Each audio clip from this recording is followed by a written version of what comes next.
សូមអញ្ជើញលោកអ្នកនាងចុច like ឬចុច subscribe ដើម្បីទទួលបានព័ត៌មានថ្មីទាន់ហេតុការណ៍និងទស្សនាវីដេអូផ្សេងៗទៀតបានគ្រប់ពេលវេលា From Washington D.C., Mr. Phil Robertson, thank you so much for coming, making your time to be on our program today. Appreciate that. Yes, of course. Happy to join you. And good evening from Bangkok. Thank you. Welcome to our program today. As you know, Phil, Cambodia has had a new, more democratic form of constitution for 27 years. Following the internationally brokered peace deal, the well-referenced 1991 Paris Peace Accord that led to the UN-supervised election in 1993. With the new constitution, the supreme law of the land in place, the Khmer people would hope to see a democratic government upholding democratic principles and values. My first question to you, sir, after more than a quarter of a century, can you say the Constitution has been violated or hijacked by the ruling elite to cling to power? Well, what we can say very clearly is that Cambodia's democracy, which was supposed to be a rights-respecting multi-party democracy, as promised in the Paris Peace Accords, as agreed to by the international community, has been perverted by Prime Minister Hun Sen and the Cambodian People's Party. We've gone from a situation where there was an election in 1993 that was presided over by the United Nations. It was the largest UN peacekeeping operations in the world at the time. Yeah. And actually, Hun Sen lost that election. But then he blackmailed his way into power as the second prime minister. And that is now, fast forward to now, we had a totally corrupt 2018 election where the Cambodian People's Party took all 125 seats in the assembly after dissolving the Cambodian National Rescue Party, the only real opposition party, in a politically manufactured case about a colored revolution that didn't exist. So we've gone from the promise of the Paris Peace Accords for rights and multi-party democracy to a single-party dictatorship enforced by military, police, and power. You know, Cambodia right now is a one-party dictatorship where the CNRP officials, they're either under surveillance or in prison if they're still in the country, or they've fled overseas. Right now we have, as many as 80 to 100 CNRP officials who have fled to Bangkok and are seeking refugee status. That's not a normal situation. We've gone to a country where, the protests in the capital city, Phnom Penh, if you protest, you go to prison. People are going to prison for what they post on Facebook. This is a country where independent media has almost been completely wiped out, including the Cambodia Daily print version, including the Phnom Penh Post, the Radio Free Asia, of course, being shut down, through the FM radio network. All these things have taken information away from the Cambodian people. And the NGOs, the human rights groups and others have been put on an almost impossible situation by an intrusive law on NGOs, which is designed to intimidate people that stand up for the rights of others. So basically Hun Sen has taken what was supposed to be a democracy, supported in a constitution that was written with the support of the international community, and an election which was paid for by the international community, and turned everything to his own ends as a one-party dictatorship where rights abuses are rife and where democracy doesn't appear to be on the horizon. To everyone's disappointment, as you and I know as except for Hun Sen and the Cambodian People's Party, they seem to like it just fine. Right. As well as I do, the Cambodian constitution, despite its many amendments in later years, laid the ground rules for respect for human rights, individual rights, political rights, freedom of the press, freedom of expression, freedom of assembly, etc. Cambodia turns the opposite direction, as you just mentioned. The same man runs the country with autocratic, repressive style of leadership. From your experience, can you tell us what went wrong in Cambodia? Well, I really have two words for what went wrong in Cambodia. And those two words are Hun Sen. The reality is that this is someone who was focused on regaining total power. He had total power during the government before the Paris Peace Accords, the PRK government. Yeah. He never changed his real focus, his overall goal, which was to basically sideline his enemies, either politically or in the cases of a lot of people have been killed over the years, and various political opponents assassinated. So this is a person who is prepared to use any means possible to remove his political enemies and to gain complete control. Yeah. And it's taken him 30 years, but that's what he has done. He has basically perverted everything about the Cambodian constitution. It now exists as an empty shell, along with the courts, which were never made independent and are controlled by the Cambodian People's Party. He's passing laws which would resemble something you would see in North Korea. That's certainly that state of emergency law is an incredible grant of total authority to him, and all he needs to do is declare a state of emergency. So I fully expect right now, so far Cambodia has done pretty well on the COVID-19 situation, but I know that the economy has been devastated. There's no tourists. Many of the exports are no longer being exported.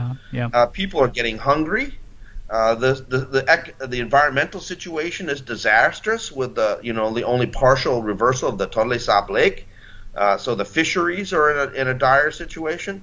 And if people start getting angry and people start protesting, I fully expect that he will use that state of emergency law to be able to make sure that there's no challenges to authority. He said it was to maintain control during a COVID-19 situation, but really what it was to maximize his power and to put another weapon in his pocket to suppress the Cambodian people.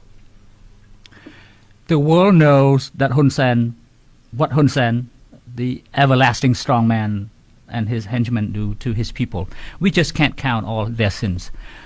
What does the world need to do to save this poor nation from the hands of such kleptocrats? Well, look, Cambodia has made international commitments to uphold human rights. If you actually look around the Southeast Asian region, Cambodia is probably the only country that has ratified virtually every single UN human rights treaty and covenant. Yeah. So the international community actually has to put real pressure on Cambodian government to uphold those commitments. But for far too long, it's just been business as usual. I would argue that the international community needs to treat Cambodia as an international human rights pariah state, just like what was done during military-dominated Burma, during the SLORC and SPDC regimes during the 1990s and early 2000s, when no one would do business in Burma, no one would deal with that government because it was so bad. And that is certainly where Cambodia is going towards. The Cambodian situation is one where, if you look at the human rights situation, it's a complete total downward spiral. I think that the European Union deserves credit for taking action on the everything but arms trade issues. But they shouldn't have just stopped at 20%. I think they actually should have probably considered having taken more and really made it hurt. The EU is actually on a very solid ground, because the grant of benefits under the EBA treaty is based on Cambodia's commitment to follow 27 human rights and labor treaties. And that actual conditionality is put into the EBA. And clearly Cambodia has not done so. But if it's just 20%, what we're seeing is Hun Sen is saying, well, I'm not going to pay any attention to the EU. He says, I'm going to turn to China and do a free trade agreement with China. The reality is that what Cambodia trades with China and what Cambodia trades with the European Union are completely different things. Yeah. And it's manufactured textiles, luggage, shoes, bicycle parts. Those are the sort of things going to the EU. Whereas, China doesn't need those things. They only want, raw materials and agricultural goods. Okay. So, I think that, the EU should have done more. I think that we should also see that top-level officials should be sanctioned by various governments around the world. Including the so-called list of dirty dozen police and military men that were featured in a Human Rights Watch report. A list submitted by your organization. Yeah, we released that report, 2 years ago. Nothing has been done to those men.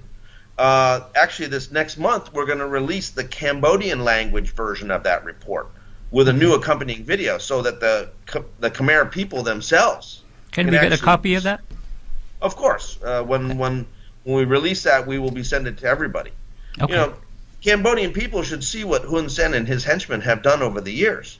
But these things have been hidden.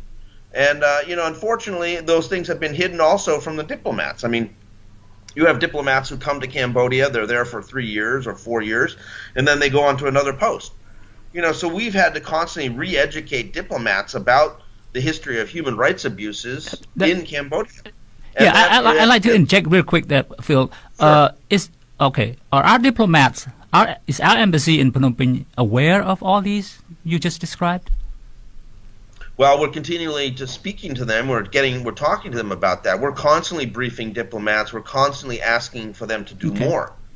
But the reality is that we're not seeing much action. I mean, certainly we're politely received. Certainly they say that the information is very valuable, and they will send it back to their capitals, and they will follow up. But the reality is that we're not seeing much public comments about the human rights problems in Cambodia. You know, really, we've only really seen a few different governments speak up.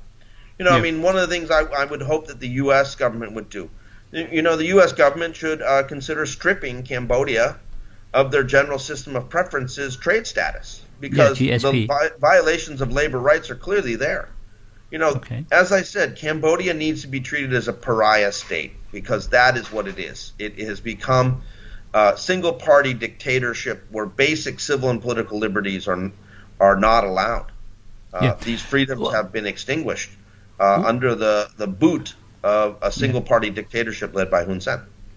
What would you say to those who think that tougher sanctions against the regime, the government in Cambodia, would hurt the ordinary people, garment workers, employees? What do you say to that? Well, I think that what has happened is those people have already been hurt very severely by the Cambodian government. We have seen continuously that they have not, you know, had their rights respected. You know, these actual primarily women who are working in the garment sector, you know, they're hardly making enough money to send anything back to their relatives up country.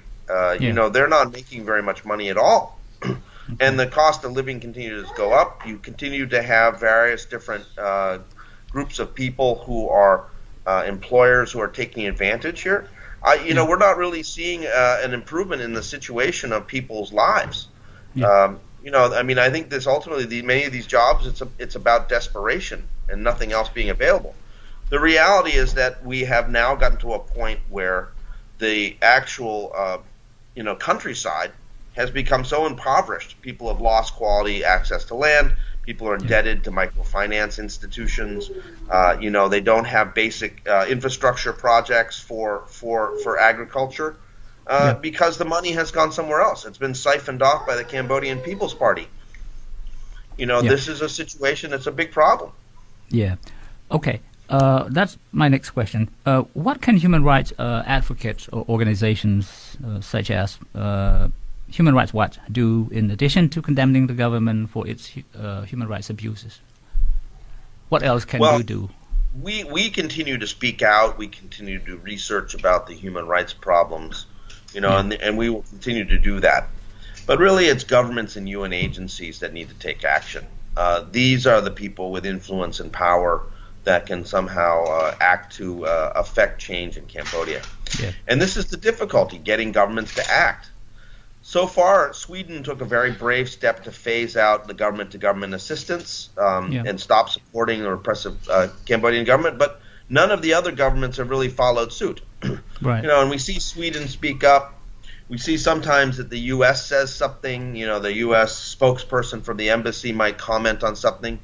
But most of the time, it's radio silence about human rights abuses in Cambodia.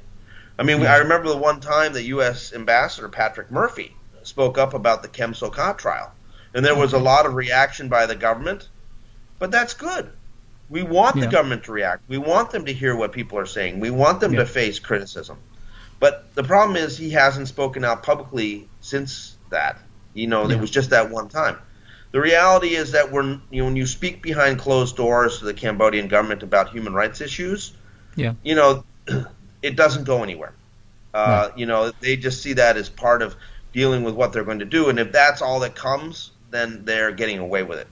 Yeah. And we see governments like Germany, like Right. Britain, like Australia and others, they don't say anything publicly. They never say anything publicly. Saying something behind closed doors goes nowhere in Hun Sen's Cambodia. And if we look at Japan, Japan is particularly bad. I mean, Japan is playing essentially a Cold War with China, trying to compete for influence. And Japan refuses to talk about human rights, even though when you go to Tokyo, they say we have a human rights respecting foreign policy. The reality is that they don't. Japan is trying to compete with China by throwing money at the Cambodian People's Party and the Cambodian government. It's shameful.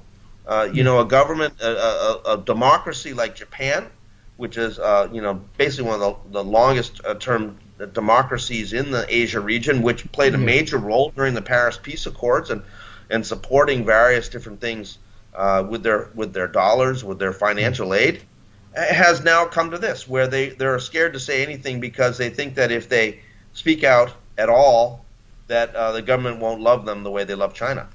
Okay. Speaking of inactions by friendly government, foreign governments, please tell our audience, Phil, as much as you can, why can't democracy-loving, justice-loving nations like the U.S. and the EU do more to end the abusive government in Cambodia? Is it because Cambodia not in the sphere of their national interest? Well, it's a great question, actually. I mean, we've thought about this quite a bit, about what is going on here and why does this happen. And it seems that Cambodia continues to fall off the list of priorities when it comes to what is happening in Washington, D.C., and also in many of the European capitals. I mean, the exception, of course, has been the action by the European Union on the EBA, which I said at the beginning really was something that they should be praised for, because they really did follow through. They said they were going to do this. They expected Cambodia to negotiate. Cambodia refused to negotiate, so they had to follow through. I've had diplomats in Phnom Penh and also diplomats in Bangkok who are covering Cambodia from Bangkok, that they say it's very hard to get attention of people in their headquarters about Cambodia. So Cambodia has become less of a priority, and I don't know why that is. I mean, I think if they were looking at this quite clearly, they would also realize that the way Cambodia is acting, particularly Cambodia's increasing role as the main proxy for China within Southeast Asia and within ASEAN, is going to ultimately undermine ASEAN solidarity. I think ASEAN, everybody says ASEAN's a very important regional organization. The reality is that the other states don't necessarily trust Cambodia, because they know as soon as whatever happened in the ASEAN meeting is finished, the first thing that's going to happen is the Cambodian diplomats are going to call Beijing and tell them all the inside story about what really happened. This is the role that previously Burma used to play during the military governments, during the SPD and SLORC regimes. Now Cambodia has taken that role. And Cambodia, I think, it's going to have a corrosive effect on ASEAN. So I think that the issues that we're seeing in Cambodia are not just about Cambodia, but are also about a wider regional problem, which is that the solidarity that is needed to deal with some of the major regional issues like the South China Sea is not there, in part because China has undermined that unity through basically buying off Cambodia, buying off Hun Sen, building him big buildings, showering free investments loans, grants, on him, giving them Belt and Road projects. I mean, these are all things where China has done whatever they realize that Hun Sen is willing to be bought, and China's got the money, and that's what they're doing. Okay, I keep getting back to the right abuses in Cambodia and the subsequent consequences, ramifications. Diplomatic approaches or dialogues by Western countries don't seem to work in Cambodia. The absence of a serious, strong measure to punish human rights violators in that country allows the culprits to live a life with impunity. And empty threat of economic sanctions just pushed the country to tilt towards China. What is left to put an end to the gross rights violation in Cambodia? Well, certainly they are living a life with impunity. I mean, if you look at some of the Instagram accounts, the Facebook accounts of leading CPP officials and their wives and their kids, I mean, they've got so much money that they don't know what to do with it. I mean, the kind of corruption we're seeing with the investments in Cyprus, to get EU passports and the various things that are being bought in London and Paris. It's really astonishing that people have so much money and that they're able to suck so much money out of Cambodia. When they do that, what that means is that more and more people are living on $1, $2, $3 a day. They're being impoverished by the level of corruption and the lack of services the government provides. I think that what we need to see, and what we haven't seen, is we need to see real sanctions. We need to see real punishments. We need to see real public denunciations. And we just don't see that. Why is it that we don't see a Human Rights Council resolution at the UN Human Rights Council in Geneva on Cambodia? Why is it that, the Dirty Dozen don't face any some sort of consequences for what they have done? When the CPP people take their money to Australia, why are they able to invest and the government doesn't enforce the law there about those investments or, opening up businesses? Why is this lawlessness allowed to continue? I mean, I don't think that the threats of economic sanctions have pushed the country towards China. I think that the country was going to go towards China anyways. I mean, this was China basically offering a lot of money and political support to Hun Sen. Okay. And, instead of fighting this, what we've had is the various different Western countries saying we need to go along with it. We need to pick our spots or pick our fights and things like that. They basically have allowed it to happen, and they haven't made, Cambodia the kind of pariah state that Burma was back in the 1990s. And I think that's been a problem. I think that's been a failure. And, by that they said, at this point they've gotten to a point where they don't feel like they have any leverage, in part because they pursued a strategy all along that was never going to provide them with any leverage to try to change things. So you have that from the diplomats. I mean, then you also have the same thing from the UN. I mean, we've been trying to get the UN resident coordinator and the UN country team to speak up about the human rights violations in Cambodia. But other than the Office of the High Commissioner for Human Rights, which of course talks about human rights all the time, and in some cases UNESCO, which is speaking about press freedom, the UN country directors in Cambodia have been profiles in political cowardice. They just think that they're going to do their development projects, and it doesn't matter if Hun Sen and the CPP are seizing all the land and taking all the resources and ruining the environment and leaving the people with nothing. These UN bureaucrats and the UN country team, they just think that, okay, I'll just do a couple projects for a couple years and I'll get my promotion and go somewhere else. Okay. And they need to find the political commitment. They need to remember that there is a human rights upfront framework. This is something that the UN Secretary General has stated, that the UN has to stand for human rights. And because of that, that means that they don't get to sit on the sidelines when the human rights situation gets bad in a country. They don't get to hide their head in the sand. Yeah. And so far, that's what the UN resident coordinator and the UN country team have been doing. Okay. On September 16, the U.S. imposed sanctions on the Chinese company Tanjian Union Development Group, or UDG, a subsidiary of Van Long Group, both connected to the Communist Party of China, which develops a 99-year concessionary lease $4 billion tourist parks and city in Kok province. What do you think the sanction would do to Hun Sen government? Why not also sanction the government of Phnom Penh altogether in this scheme? Well, I mean, the reality is that this is all about the U.S.-China Cold War. This is about going after a particular China group. So Cambodia is not in the picture?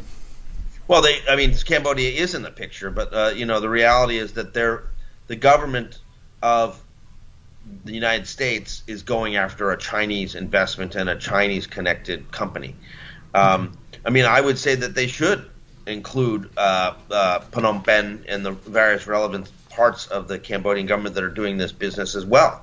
Yeah. I mean, the thing is that these sanctions are aimed at a project that the U.S. thinks Beijing is doing to develop a military base in Cambodia.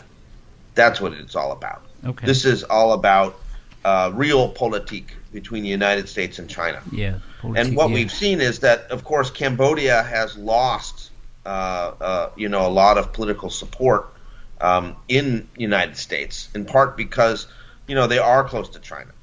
But I mean, my view about it is that is not the thing that we should be focused on. We should be focused on how do we get back to the promise of the Paris Peace Accords? How do we get back to the promise of a rights-respecting multi-party democracy?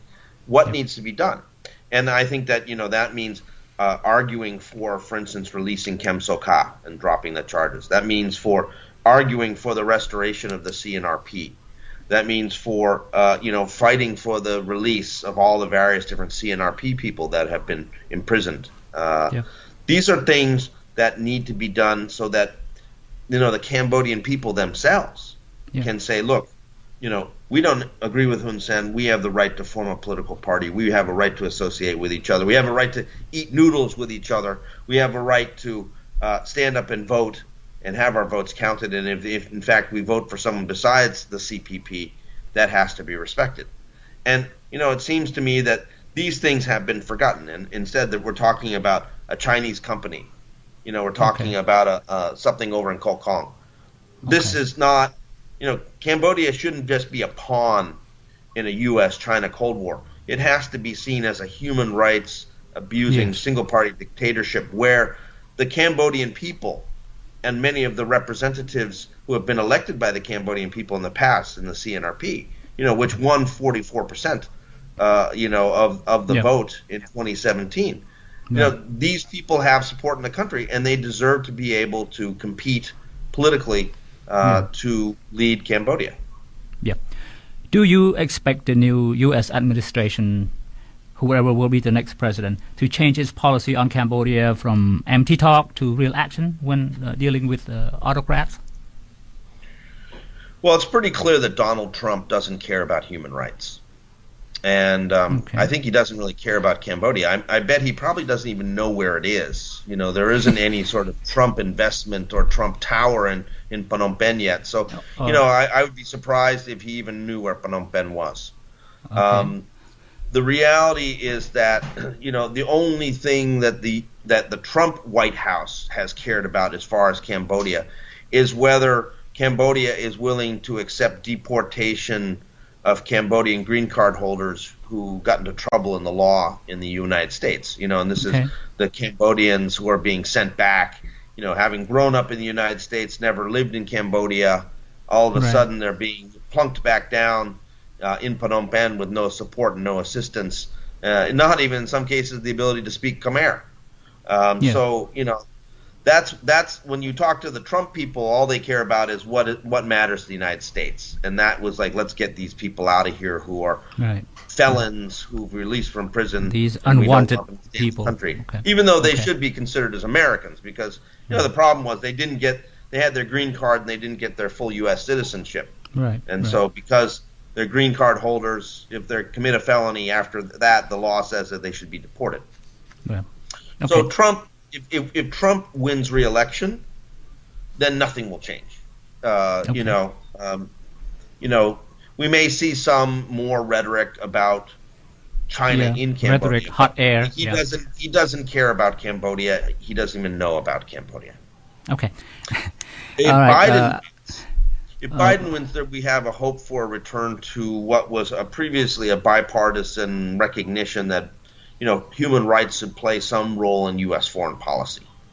We would see some sort of general agreement that the human rights issues in Cambodia need to be talked about. And that would be progress. But whether it goes beyond talk to something more is a question I can't answer. Okay. Thank you, Phil. My last question, and we have one short question from our listeners and viewers. we have seen a total contrast between how the Cambodian government and the Thai government deal with recent protests, between a bloody crackdown and a patient dialogue. Why are they so different? Well, first of all, I mean, I hope that they remain different. The situation in Thailand is far from finished, and it still may go wrong. Okay. We're seeing now more charges being brought against the student leaders. But so far, there's been a respect for peaceful public assembly. There's been respect for, in some ways, aspects of freedom of expression. But, Thailand has also had a history of bloody crackdowns. Okay. 1973, 1976, 1992, and 2010. These are all cases where the military was used against the people. And it is very possible that may happen again. I would say that, in fact, both Cambodia and Thailand, this current government of Prime Minister Prayut Chan-o-cha, they borrow bad ideas from each other. So, okay. The Cambodians said when they were dissolving the CNRP, they were saying, well, why are you saying this? Why are you complaining? Look at Thailand. Thailand dissolved political parties. And it's true. They've dissolved several political parties of Thaksin Shinawatra and his successors, including his sister, on completely bogus grounds. Yeah. Most recently, they just dissolved the Future Forward Party, again, on completely bogus grounds. Okay. More than that, we also see that Cambodia and Thailand have increasingly played a role in pursuing each other's dissidents. So we had the very clear case of Rat Rotmoni, who is a media person who was, helping out Russia Today with a documentary about human trafficking. Yeah. And he was seized in front of the Netherlands embassy, taken in front of his wife and his infant son, dragged away, handed over at the border by the Thai government. And then the next day, the Cambodian government handed back a political dissident that Thailand wanted. So there's a sort of underground connection between Thailand and Cambodia where they're working together. We saw the case of Cambodian agents trying to seize a senior CNRP person here, Chamrun Suan, in a 7-Eleven, where these men attacked him with in the heart of Bangkok. In the heart of Bangkok, and nothing was done. Fortunately, he was able to fight off his attackers when the batteries for their tasers ran out. That was what actually saved him. They hadn't it's just mere luck. Put new batteries in their tasers. And then we also have now the case of the missing Thai Wanchalum Saksit, who disappeared in the center of Phnom Penh. There's CCTV video, there's witnesses, but the Cambodian government says they don't know anything about it, and they can't find anything about it. The reality is that the Cambodian government is covering up what happened to this person. And this is a Thai person who was forcibly disappeared. We hope he's still alive. We don't know for sure. But it has now become a major issue here.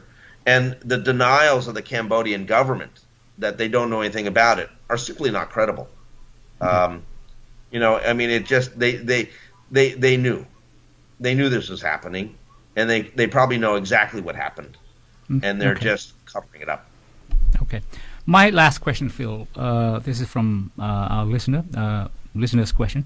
What will the Cambodian situation look like between now and sometime in the future if Hun Sen's son, Hun Manet, Lieutenant General Hun Manet, is able to replace his father's, taking his father's position as prime minister? Well, I think that it's a while to go before that. I think Hun Sen is not planning to leave until his health actually gets bad. And despite various rumors about his health, so far he seems to be pretty strong and not going away anytime soon. Sure. The big issue becomes whether the promotion of Hun Manet as prime minister would offend other factions of the Cambodian People's Party. Would there be resistance to him taking over from other people in the party who feel that they were being passed over or felt that they should have a chance to be the senior person. And it's unclear to me whether there is such factional infighting within the CPP or not. But the reality is also, it's very important that people understand that the senior people at the CPP, many of their sons and daughters, have all intermarried.